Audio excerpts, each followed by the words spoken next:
그래서 요즘 유튜브를 보면 가장 많이 나오는 단어 중에 하나가 인구 감소가 아닐까 싶어요. 그리고 이제 인구 감소는 곧 사줄 사람이 없다. 부동산의 하락은 이제 어쩔 수 없는 상황이다. 이 실수를 했던 대표적인 사람들이 누구냐면 상승장에서 인구 감소론을 주장한 사람이에요. 자, 여기서 또 숨어있는 논리가 뭐냐면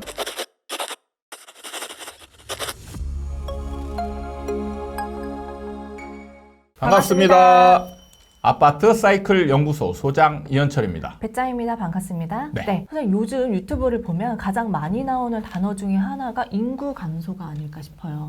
예. 실제로 이 대한민국의 출산율이 0.7명. 이 OECD 국가 중에 최하위로 꼽히는데요. 그만큼 인구 감소가 심각하다. 그리고 이제 인구 감소는 곧 사줄 사람이 없다. 하면서 이제 부동산의 하락은 이제 어쩔 수 없는 상황이다. 이런 얘기가 많이 들리거든요. 네. 근데 이전에 저희가 인구 감소에 대한 얘기도 많이 했었던 것 같아요. 네. 근데 그때는 소장님이 이 인구 감소는 1차적 요인이 아니다. 이 2차적 요인이기 때문에 시장을 먼저 봐야 된다. 이렇게 얘기를 했던 것 같거든요. 네. 이 부분을 좀 다시 한번 짚어봐야 될 것 같아요. 네. 어떠십니까? 일단 제가 인구 감소론, 인구 감소가 시장에 미치는 영향에 대해서 얘기를 한 게 2018년 1월 5일 발행된 전세가를 알면 부동산 투자가 보인다 이 책에서 그때 당시에는 이제 시장이 상승하고 있을 때죠. 근데 상승하고 있을 때 하락론자들이 많이 이제 주장했던 게 인구가 감소할 예정이기 때문에 이제 집값은 오를 수가 없다. 수요가 줄어드는데 어떻게 집값이 올라가냐. 이런 논리를 피면서 반박을 했던 경우가 굉장히 많았기 때문에 이거를 제 입장에서는 앞으로 시장은 상승할 건데 인구 감소론에 빠지면 안 된다. 이런 얘기를 하기 위해서 이제 그때 제가 예로 들었던 게 대구 아파트였습니다. 그때 대구 아파트는 이제 전국에서 가장 오랜 기간 상승을 했었고 상승폭도 꽤 큰 상황이었습니다. 그러면 그때 대구의 인구가 상승을 했냐? 인구론으로 증명하려면 이제 그래야 되죠. 상승하고 있으면 인구가 늘어야 되고 인구가 줄어들면 하락해야 되고 이거잖아요. 그래서 대구 인구수 그래프를 봤더니 대구의 인구는 2012년도부터 급격하게 하락을 해요. 지금도 하락하고 있습니다. 그러니까 인구가 줄어들고 있는데 집값은 상승하는 거죠. 그래서 이런 거는 그냥 이 수치만 봐도 인구 감소론하고는 맞지 않다. 제가 이제 인구는 2차 요인이라고 얘기했습니다. 2차 요인으로 꼽는 게 뭐냐면 이 법칙을 정확히 이해를 해야 돼요. 2차 요인은 시장이 있고 요인이 있어요.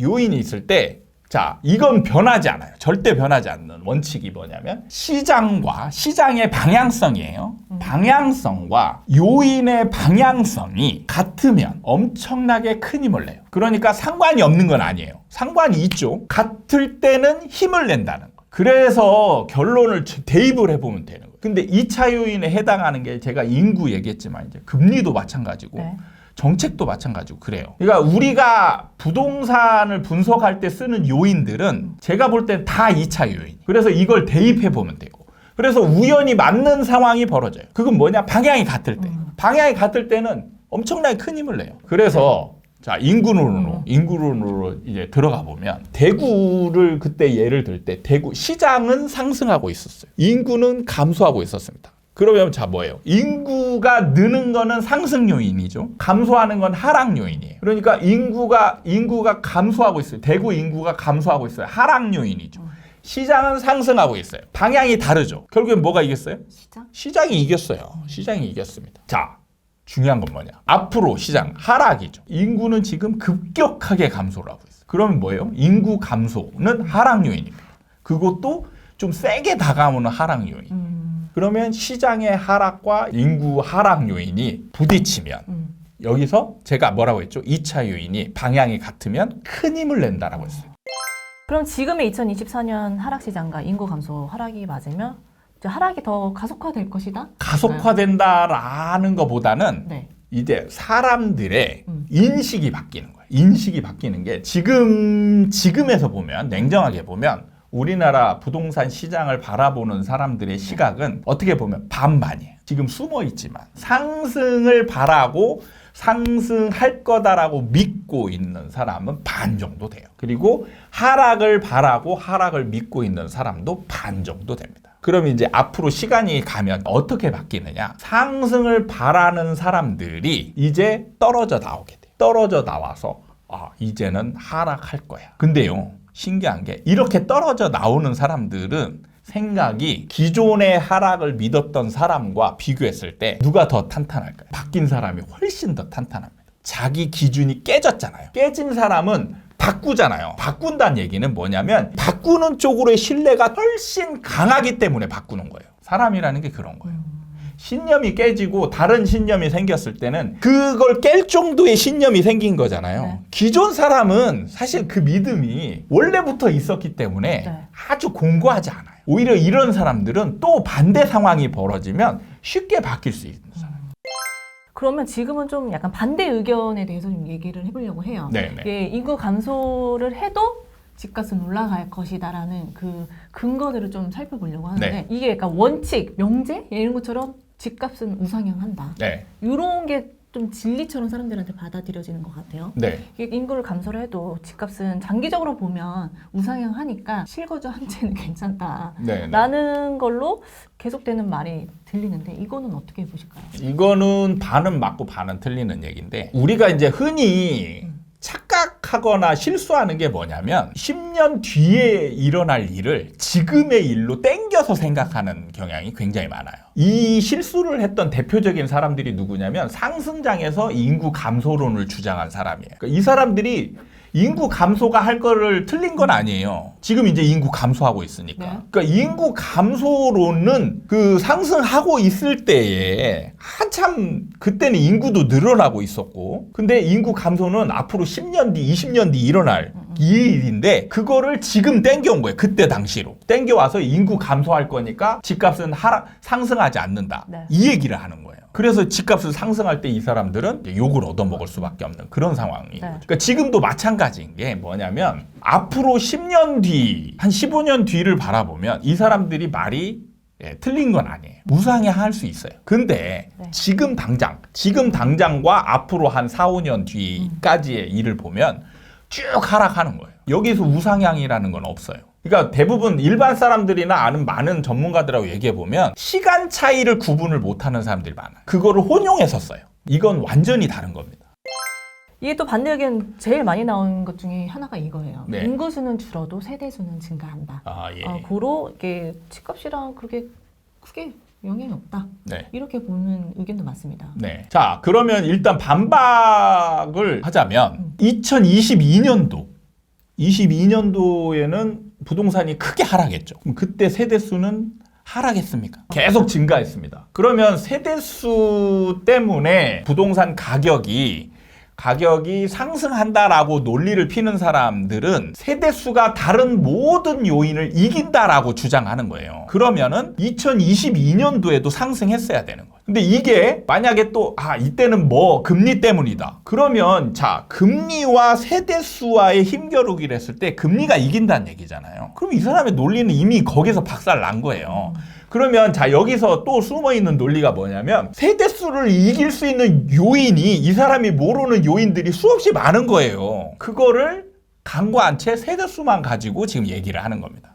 자, 그 다음에 이제 또 다른 얘기를 좀 하자면 세대수가 좀 부동산 수요에 어느 정도 영향이 있다라고 그렇다고 그냥 간주합시다. 간주한다면 그러면 앞으로 계속 세대수가 계속 증가할 것이냐 이걸 또 봐야죠. 근데 자, 보시면 지금 그래프를 보시면 이제 화면에 나갈 건데 서울이든 경기도든 다 지금 전국이 거의 동일한 비율을 나타내고 있는데 보시면 이 세대수 증가율을 보잖아요. 율을 보면 한 2020년, 21년 정도까지는 적어도 1%, 2%씩 막 올라요. 그러다가 22년 인구가 줄기 시작하면서 무슨 현상이 생겼냐면 세대수 증가율도 이제 감소를 하기 시작해요. 그러니까 이게 증가율이 0%가 되면 이제 세대수가 증가하는 게 멈추는 거예요.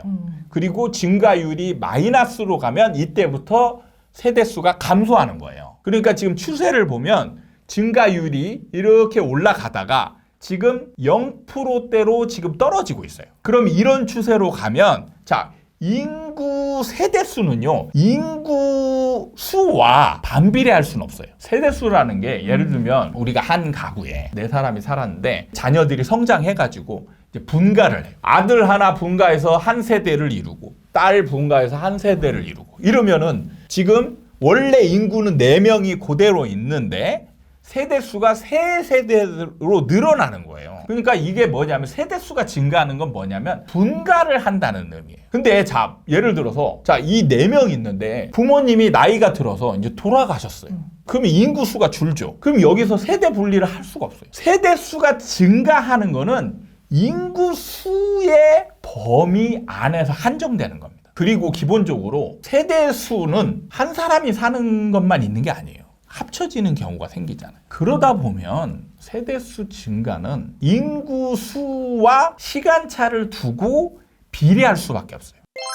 그럼 이 세대수 감소도 소장님이 이 인구 감소와 이 시장의 방향을 살펴봤을 때 이게 맞물리면은 뭐 힘을 발휘한다 말씀을 하셨잖아요. 그렇죠. 근데 세대수 감소도 이렇게 볼 수 있을 걸까요? 자, 만약에 지금 세대수 증가 때문에 부동산이 상승한다라고 한 사람들은 세대수가 감소하면 이제 뭘 가지고 상승을 주장해요? 이 사람들은 상승 주장할 수 없잖아요. 그러니까 뭐냐면 세대수 증가로 확실하게 믿고 있는 사람은 이제 변절자가 돼야 되는 거예요.